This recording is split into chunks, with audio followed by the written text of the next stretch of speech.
विषय ये दोनों तस्वीरें हैं, आपकी स्क्रीन पर हैं। देखिए इन तस्वीरों को ध्यान से। राजस्थान की असल कांग्रेस आपके सामने आ जाएगी। राजस्थान कांग्रेस 4 गुटों में नहीं भाई साहब, 2 गुटों में बटी हुई है। और कल ये बात अशोक गहलोत और टीकाराम जूली की मुलाकात ने बिल्कुल साफ कर दी। इन तस्वीरों को देखकर यह कहना गलत बिल्कुल भी नहीं होगा कि अशोक गहलोत इज बैक। अपने विधायकों के हुजूम के साथ कल एक बार फिर पूरे 1.5 साल के बाद उसी पुराने जोश के साथ अशोक गहलोत अपनी टीम के साथ नजर आए। और ऐसा लगा जैसे टीकाराम जूली को भी बोल रहे हैं कि हम हैं तो क्या गम है और बाकी सब भैया पानी कम है। इन दिनों टीकाराम जूली बड़े ही अकेले अकेले नजर आते थे। पायलट को ले लीजिए या फिर कांग्रेस प्रभारी रंधावा को ले लीजिए, सबके फेवरेट तो एक ही बने हुए हैं, कौन? गोविंद सिंह डोटासरा।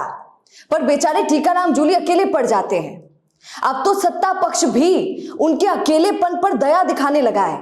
देखिए ना, भजनलाल सरकार के विधायक डोटासरा को तो आड़े हाथों लेते हैं, पर टीकाराम जूली के लिए बोलते हैं कि उनका पद और कद दोनों बढ़ गया है।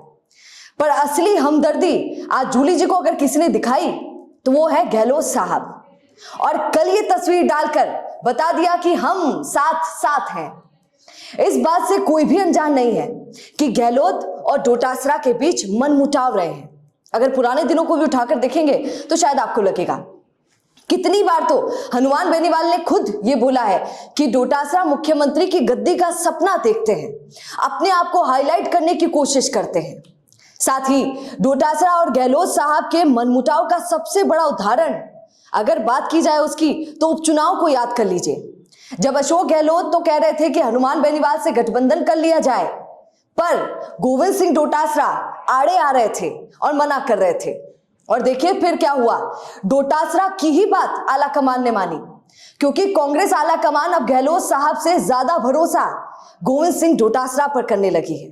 आप देखिए, अभी हाल ही में कांग्रेस की बैठक में सब मौजूद थे बजाय के एक शख्स के, अशोक गहलोत। क्या उन्हें बुलाया नहीं गया या फिर वो खुद गए नहीं? प्रभारी रंधावा की बातों को देखकर तो लगा कि गहलोत को बुलाया ही नहीं गया, क्योंकि रंधावा मीडिया के सामने बोल रहे थे कि गहलोत सरकार ने गलत टिकट वितरण किए, मतलब कि गहलोत साहब ने, जिसकी वजह से हम हार गए। और उस बैठक में भी जूली जी को बहुत इग्नोर किया गया, अनदेखा किया गया। कौन सी? ये जो कांग्रेसी बैठक हुई थी जिसमें प्रभारी भी मौजूद थे, डोटासरा भी, पायलट भी और जूली जी भी। उस बैठक में भी जूली जी को इग्नोर किया गया। पर कल उन्हें गहलोत साहब ने अनदेखा नहीं किया। कल तो गहलोत साहब कॉन्स्टिट्यूशन क्लब में, चाहे भाई साहब लॉरियल का स्टोर हो या फिर जिम हो, सब में गहलोत साहब जी जूली जी को साथ लेकर घूम रहे थे और फोटो भी खिंचवा रहे थे। यहां तक कि विधानसभा अध्यक्ष वासुदेव देवनानी से जूली जी की हंस हंस कर वार्ता करवा रहे थे गहलोत साहब। और कल मीडिया के सामने अशोक गहलोत ने भजनलाल सरकार के लिए ऐलान भी किया कि अब तक हम कोई आंदोलन नहीं कर रहे थे, क्योंकि सीएम भजनलाल पर हमें तरस आ रहा था कि वो नए नए थे। पर अब हम एक्टिव हो गए हैं।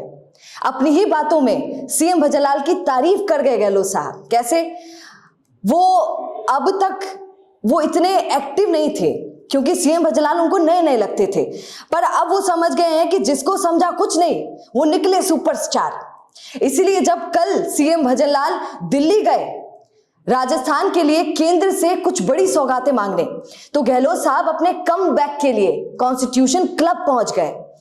खैर, एक बात तो पक्की है भाई साहब कि राजस्थान कांग्रेस में अब 2 जोड़ी आपको दिखाई देगी, गहलोत जूली की जोड़ी और पायलट डोटासरा की जोड़ी।